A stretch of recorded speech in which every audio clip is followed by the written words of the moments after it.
Perlukah memanjangkan salat 2 rakaat sebelum subuh, atau ditunaikan dengan cara yang ringkas? Pertama, 2 rakaat sebelum subuh, 2 rakaat sebelum subuh, sebelum kita salat subuh, qabliyah lah, sangat dituntut.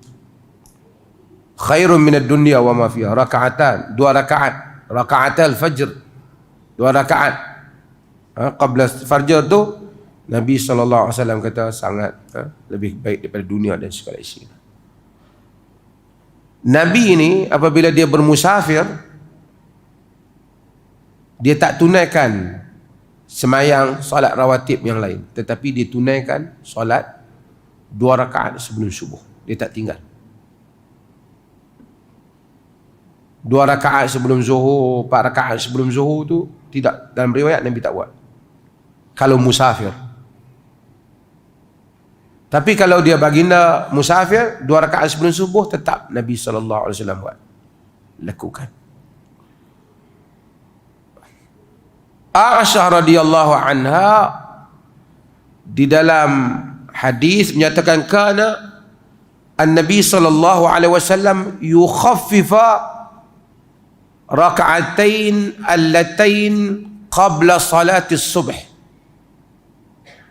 Adalah Nabi itu meringankan 2 rakaat yang ditunaikan sebelum subuh, hatta inni la aqul, sehingga aku kata hal qara'a bi ummil kitab, sehingga aku kata Nabi ini dan baca Fatihah kah? Kata Aisyah. Tapi ada riwayat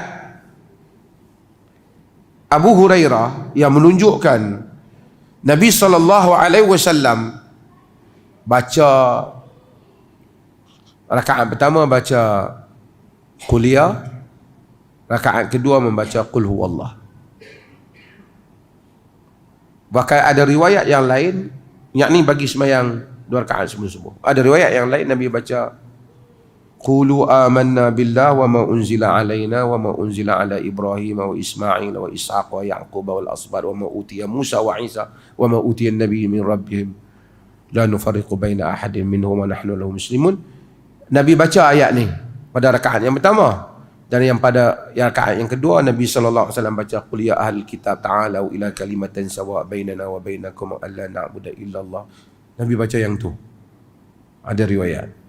Tapi apapun, 2 rakaat sebelum subuh ni ada solat yang penting. Kalau berdasar soalan yang dia tanya tadi, adakah Nabi meringkaskan, memanjangkan? Baginda meringkaskan solat tu. Kalau satu orang solat, dia ringkaskan sebelum subuh tu, adalah merupakan sunnah juga, seperti yang disebut oleh Aisyah radhiyallahu anha. Kalau ada masa yang cukup, dia bacalah Quliyah. Rakaat yang kedua dia baca Qul Huwallah.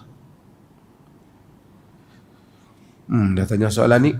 Kita ada ulama-ulama berbeza pendapat. Kerana dalam hadis Nabi selepas dia semayang 2 rakaat ni, biasanya kalau kita semayang, kalau kita semayang di rumah lah. Lepas kita tahajud, masuk waktu, lepas tahajud barangkali kita dah masuk waktu kita semayang witir, penamat tahajud kita. Kemudian mungkin waktu subuh kita semayanglah 2 rakaat sebelum pergi masjid. Jadi kita semayang, melainkan kita kalau semayang dulu pergi masjid tak sempat, masjid jauh. Tapi kalau masjid sempat, kita semayang 2 rakaat. Sunat. Semayang sunat ni elok dibuat di rumah kita. Kalau kita solat 2 rakaat tu, Nabi dalam riwayat, Nabi kan rumah Nabi dekat dengan masjid. Selepas baginda solat 2 rakaat sebelum subuh tu, sunat tu, Nabi ni baring di atas lambung kanannya. Para ulama khilaf, adakah Nabi baring tu termasuk dalam sunnah yang dapat pahala kita buat, ataupun Nabi baring tu sekadar nak rehat je lah, kerana Nabi panjang dalam ibadat malam. Bagi sebahagian ulama kata tak dituntut, itu kerana jibiliyah, Nabi rehat. Orang yang ni dia rehat lah. Sebahagian mereka kata kerana Nabi, riwayat banyak menunjukkan Nabi lepas semayang Baring atas lambung kanan. Maka siapa yang ada ruang, sebab tu tuan-tuan pergi tengok negeri Arab tu, kata orang Arab ni pelik betul ya. Tuan-tuan pergi Mekah, Madinah kan, lepas sembahyang tu ada yang baring. Apa ini baring ni? Dia pun tak kisah dia pun ambil sunnah tu lah. Cuma kita kalau dah orang ramai tak pergi baring, kacau tempat orang pula. Orang usung kita buat keluar. Tengok tempat lah kan.